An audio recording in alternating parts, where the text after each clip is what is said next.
धर्म स्नेही सत श्रद्धालु यहाँ पर उपस्थित आप सभी भव्यवर पुंडरीक पुण्यात्मा महानुभाव, आचार्य भगवान समंतभद्र स्वामी द्वारा विरचित रत्नकंडक साबकाचार की वाचना में 65वें नंबर के श्लोक को देख रहे हैं, जिसमें आचार्य महोदय ने 5 पापों में कुख्यात महानुभावों की चर्चा की। इन पापिष्ट जीवों के बारे में बताया, इनका वृतांत सुनाया। 4 पापों के बारे में देखा, हिंसा में धनश्री, झूठ बोलने में सत्यघोष, चोरी करने में तापस और अब्रह्म का सेवन करने में कोतवाल प्रसिद्ध हुआ। यह कुख्यात हुई। ऐसे ही परग्रह पाप में लुब्धत नाम का एक श्रेष्ठी पुत्र प्रसिद्ध हुआ। परिग्रह एक ऐसा पाप है जिस परिग्रह की गोद में 5 पाप पलते हैं। जैसे आकाश सभी द्रव्यों को अवगान देता है, वैसे ही परिग्रह सभी पापों को अवगान देता है। परिग्रह जिसके पास है उसे नवग्रह भी परेशान करते हैं। चाहे कोई व्यक्ति मंगल की दशा से परेशान है, कोई शनि की दशा से परेशान है, कोई राहु केतु से परेशान है, कोई शुक्र से, कोई गुरु से, कोई बुध से, कोई सूर्य से, कोई चंद्र से। मार्गेशी दशा जब चलती है, गोचर में आता है, तो अपने वह कष्ट देता है। या अष्टमेश और षष्ठेश जब उदय में आते हैं तो कष्ट देते हैं। या व्ययेश जब उदय में आता है, गोचर में आता है, तो अपना कुफल देता है। परिग्रह नवग्रह का बाप है। जो 9 ग्रह मिलकर के कष्ट नहीं दे सकते, उससे ज़्यादा कष्ट परिग्रह देता है। परिग्रहहीन व्यक्ति, परिग्रह का त्यागी, ग्रहों की बाधा से, पीड़ा से घबराता नहीं। परिग्रह के संबंध में एक प्रसंग आपको सुनाएं।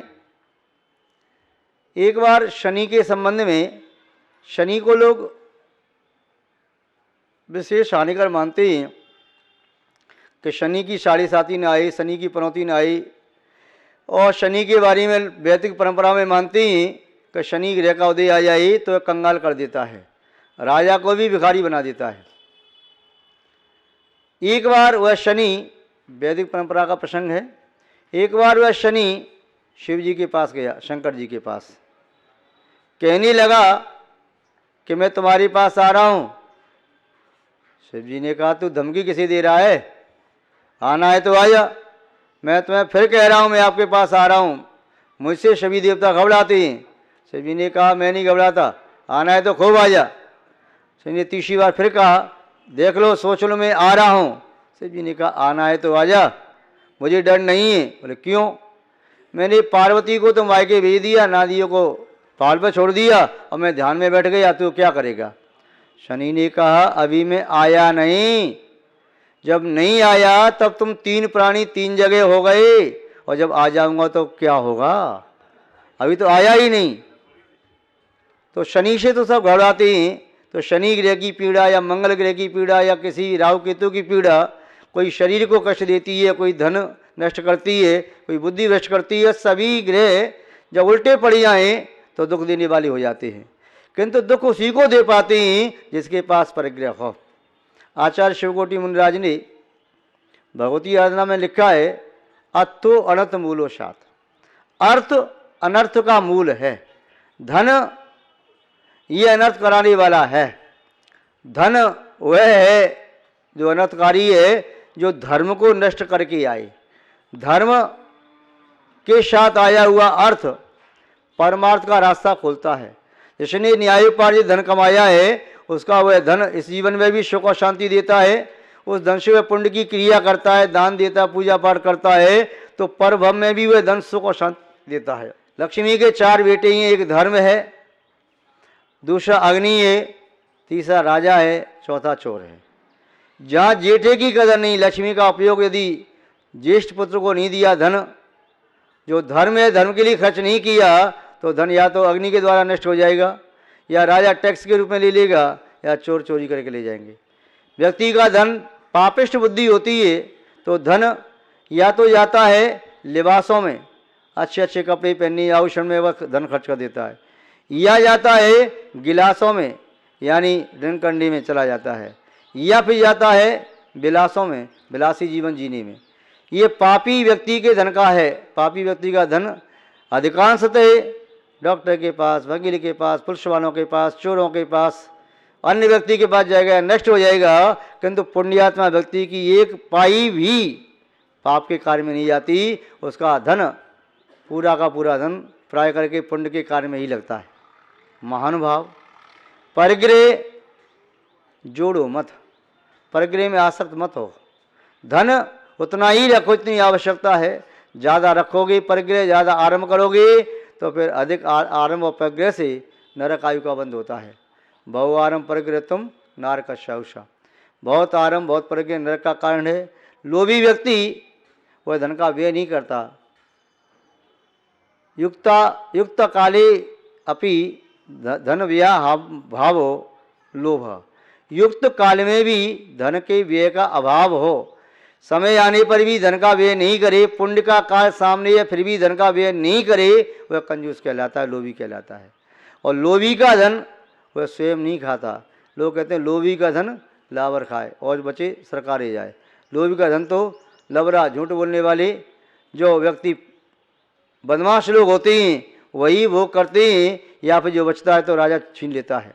तो महानुभाव, पुण्यात्मा व्यक्ति के धन का एक पैसे का भी दुरुपयोग नहीं होता और पापी का धन अच्छे कार्य में लग नहीं पाता। तो यहाँ बता रहे कि परिग्रह पाप में आसक्त हुआ एक लुब्ध दत्त। कौन था वह लुब्ध दत्त, उसके संबंध में देखते हैं और क्या उसकी कथा है। आपने शायद सुनी होगी, नहीं सुनी हो तभी आप सुन लें, और सुनी हो तभी कोई बात नहीं है। इस भारतवर्ष में एक कौशल नाम का देश, उसकी नगरी थी अयोध्या। जहाँ अयोध्या नगरी में जिन शासन के 2400 तीर्थंकरों का जन्म होता था, आगे भी होगा। इस काल में कुछ तीर्थंकरों का जन्म अयोध्या में हुआ, कुछ का अयोध्या के अतिरिक्त अन्य स्थानों से हुआ। अयोध्या जैनों की ऐतिहासिक नगरी है। उस अयोध्या नगरी में एक राजा राज करता था, इसका नाम था भवदत्त। उसकी रानी थी, उसकी सहधर्मिणी, उसका नाम था धनदत्ता। ये धनदत्ता और भवदत्त निराकुलता के साथ ये अपने पुण्य का फल भोगते हुए जीवन यापन कर रहे थे। इनका एक पुत्र था, पुत्र का नाम था लुब्ध दत्त। वह पुत्र बहुत लोभी लालची था। वह दान देना तो जानता ही नहीं। वह सोचता था कैसे भी मिल जाए। उसकी दशा तो सेठ की तरह से थी, जो सेठ जीवन में कभी देना नहीं जानता, लेना जानता। एक दिन वह सेठ रास्ता में चलते हुए खेत में एक कच्चा कुआं बना था, अंधेरी में गिर पड़ा। रात भर पड़ा रहा, आवाज़ लगाता रहा, कोई मुझे निकालो, कोई मुझे निकालो। प्रातःकाल हुआ, लोग निकालने के लिए आए। लोगों ने कहा सेठ जी अपना हाथ हमें दे दो, हम आपको निकाल लेंगे। सेठ जी ने कहा मैं नहीं दे सकता, जीवन में कभी कुछ नहीं दिया, पड़ा रहा, मैं दे नहीं सकता कुछ भी। सुबह से दोपहर हो गई, सेठ नहीं निकला। लोग आए, सब यही कहें कि सेठ जी अपना हाथ हमें दो, हम निकालते हैं, पर सेठ जी हाथ देने को तैयार नहीं। उसका पड़ोसी आया, बोले सेठ जी को मैं निकालता हूँ। सेठ जी के पास पहुँचा, कहा सेठ जी अरे मेरा हाथ लो। सेठ जी उसका हाथ पकड़ा, उसे उसको निकाल लिया। बोले तुझे कैसे मालूम ये मंत्र कि सेठ जी निकल के आ जाएंगे? बोले मैं पड़ोस में रहता हूँ, मुझे मालूम है कंजूस सेठ है, एक देने के नाम पर कोई देता नहीं है, चाहे गड्डी में पड़ा है अपना हाथ नहीं देगा, जब मैंने कहा मेरा हाथ ले ले, लेने को तैयार है। तो ऐसे भी कुछ होते हैं कि जीवन में देना तो जानते ही नहीं, सोचते हैं कहीं भी जाएं कहीं ना कहीं से कुछ मिल जाए। और ये व्यक्ति क्या करेंगे, एक अपने घर में कबाड़ खाना इकट्ठा कर लेंगे, टूटे फूटे बर्तन पड़े होंगे, बांस के टुकड़े पड़े होंगे, लकड़ी के टुकड़े पड़े होंगे, पत्थर का टुकड़ा पड़ा होगा, टूटी घड़ी पड़ी होगी, फटे पुराने कपड़े पड़े होंगे, सब घर में इकट्ठा करते जाएंगे। एक कंजूस होते हैं, इनके घी में मक्खी गिर जाए तो निचोड़ करके मक्खी को फेंकते हैं, घी एक बूंद निकाल लेते हैं उसमें से। तो ऐसे व्यक्ति परग्रह में आसक्त होकर के दुर्गति के पात्र बन जाते हैं। तो यहाँ कह रहे कि परिग्रह में आसक्त हुए जो लुब्ध तत्व था वह भी क्या था, देना कभी जानता ही नहीं। परिग्रह में आसक्त एक कौड़ी भी चली न जाए, वह एक एक कौड़ी जोड़ करके इकट्ठा करता जाता था। नीतिकार कहते हैं मीत न नीत गलीत है जो धरिए धन जोड़, खाए खर्चे जो जोड़े तो जोड़िए करोड़। हे मित्र, ये नीति नहीं है तो धिक्कारने की बात है जो तुम धन जोड़ रही हो। धन जोड़ना भी है तो खाने के उपरांत, खर्च करने के उपरांत, दान करने के उपरांत बचे तब जोड़ो।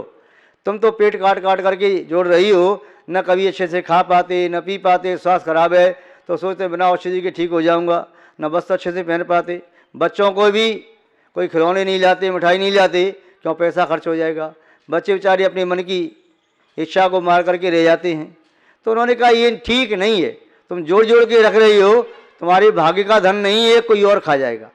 तो यहाँ पर लुब्धवती भी ऐसा ही था, घर में सब कुछ था किंतु एक सोचता था और कमा के लाऊं, और कमा के लाऊं, और कमाऊं। व्यापार करने के लिए विदेश में चला गया। संयोग की बात, व्यापार उसने अच्छा लाभ भी प्राप्त कर लिया, अच्छा व्यापार चला, और कभी भाग्य भी साथ दे जाता है। अब भाग्य से कहीं धन कमा लिया जाए तो उसे सुरक्षा करने के लिए दान दे दो। दान नहीं करोगे तो कहीं ना कहीं तुम्हारा धन फंस के रह जाएगा। कई व्यक्ति हमारे पास आते हैं, महाराज हमारा पैसा फंसा पड़ा है। कोई कहता है 2 लाख, कोई 5 लाख, कोई 10 लाख, कोई 20 लाख, 50 लाख, 1 करोड़, 2 करोड़, 5 करोड़, कोई कहता है 100 करोड़, 200 करोड़, 500 करोड़ वाला व्यक्ति भी आया, बोले 500 करोड़ फंसा पड़ा है मेरा। हमने कहा ईमानदारी से बताओ, तुमने धन तो ही कमाया, तुमने 500 करोड़ रुपया तुम्हें फंस गया, 500 करोड़ रुपया तुम्हारे पास था तभी तो फंसा।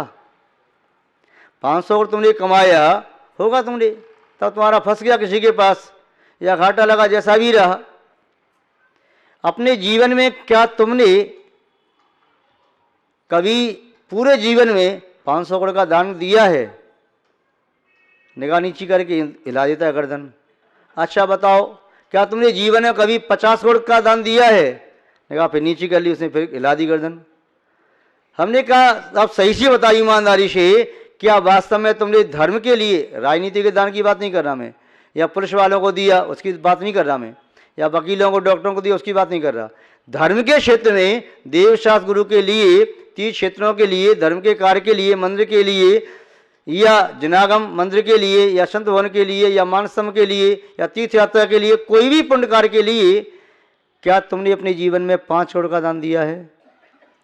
उसने हाथ जोड़ लिए, कहा हमारी शर्मिंदा मत करो, मैंने 5 करोड़ तो क्या 5 लाख का दान भी नहीं दिया। जब 5 लाख का दान भी नहीं दिया तो भाई तेरा पैसा फिर स्वच्छ कैसे रहेगा, निकलेगा कैसे? व्यक्ति दुकान से सौदा लाता है तो उसका एक रैपल होता है, वो थैली में रख के लाता है। ऐसे कोई शक्कर को पकड़ के नहीं लाता, या ऐसे कोई घी को पकड़ के नहीं जाता, तो वो इसकी सुरक्षा के लिए होता है। सुरक्षा के लिए शक्कर लाया तो शक्कर की सुरक्षा के लिए थैली है ना, वो गुड़ नहीं है, गुड़ के भाव में आई है पर गुड़ नहीं है, या शक्कर नहीं है, या और भी कोई चीज़ नहीं, इसके भाव में तो आती है, उसी मूल्य से उसका थैली का आपने मूल्य चुकाया, किंतु सुरक्षा के लिए जरूरी थी। ऐसे ही सुरक्षा के लिए दान देना अत्यंत आवश्यक है। दान देते रहोगे तो तुम्हारा एक पैसा भी कोई मार नहीं सकता, तुम्हारा एक पैसा भी जीवन में डूब नहीं सकता। यदि दान देते रहोगे तो जीवन में कभी प्रतिकूलता न होगी। वह लुब्धदत्त जब धन कमाया, दान देने का भाव तो मन में कभी नहीं आया। धन कमाते कमाते उसने बहुत सारे रत्न इकट्ठे कर लिए। वह रत्न इकट्ठे करके सोचता है मैं अपने देश के लिए लौटूंगा, और वह समुद्री मार्ग से आ रहा था, रत्न भरे हुए थे, साथ में सेवक नौकर चाकर थे। उनके माध्यम से वहाँ के लोगों को पता चला बाहर से कोई व्यक्ति आया है, उसने बहुत धन कमाया है और वह अब लौट के जा रहा है। मार्ग में उन बदमाशों ने आकर के उसकी नाव रोक ली और पूरा धन लूट करके ले गई, उसका जहाज भी तोड़ दिया। जैसे तैसे वह लकड़ी के तख्ते के इशारे से किनारे पर आया। वहाँ आकर के जंगल में अब अपना माथा धुनता है, क्या करूँ, मेरे पास कुछ भी नहीं बचा, पिता के पास लौट के कैसे जाऊँ, पिता भी अब जीवित हैं कि मर गई, क्या कहेंगे। उन्होंने मना किया तब मेरी बात मानी नहीं। अब मैं क्या करूं, मेरा नगर बहुत दूर है। वह भूखा प्यासा था, जंगल में एक ग्वाला गाय चरा रहा था। ग्वाले के पास भोजन था, वह भोजन कर रहा था, रोटी थी और मट्ठा था। वह मट्ठा में रोटी डाल के खाने को था, थोड़ा मट्ठा बचाया। इसने कहा मुझे भी कुछ दे दो। उसने कहा चल मट्ठा तू पी ले, मैं रोटी तो यूं ही नमक से मिर्च से खा लूँगा। और उसने मट्ठा दे दिया, इसने रोटी अपनी खा ली ग्वाले ने। इसने लुब्धत ने मट्ठा पिया और मट्ठा पी करके देखा, यूँ हाथ फेरा, हाथ में थोड़ी चिकनाई आ गई, नवनीत आ गया। उसने कहा ये तो अच्छा काम है, अब मैं लौट के घर नहीं जाऊँगा। वह उसी नगर में घूमता रहा, छाछ मांगता रहता, छाछ पीता, और जैसे छाछ मूँछों में थोड़ा नवनीत आ जाता, इकट्ठा करता जाता। बोले अब तो मैं राजा बन जाऊँगा। अब उसने झोंपड़ी बना करके रहने लगा। एक मटकी में वह नवनीत इकट्ठा करने लगा, इकट्ठा होता गया। सर्दी का समय था, उसके एक मटकी में घी इकट्ठा कर लिया, थोड़ा सा मूँछों से निकाल करके। लोग इसको फिर शमशरू नवनीत कहने लगे। शमशरू माने मूँछ, नवनीत माने मक्खन। इकट्ठा किया, सो रहा था, दिन का समय था, सोच रहा था मैं घी बेच करके बकरी खरीदूंगा, बहुत सारी बकरी होंगी, फिर गाय खरीदूंगा, भैंस खरीदूंगा, बहुत सारी भैंस होंगी, बहुत सारा घी दूध होगा मेरे पास, मैं नगर सेठ बन जाऊंगा, फिर राजा बन जाऊंगा। मेरी शादी किसी राजकुमारी से होगी और राजकुमारी मेरे पैर दबाएगी और मैं कहूँगा लात मार करके तुझे अभी पैर दबाना नहीं आता। और जैसे पैर उठाया, लात मारी, नीचे अग्नि जल रही थी, खाट के पास ऊपर मटकी टंगी थी।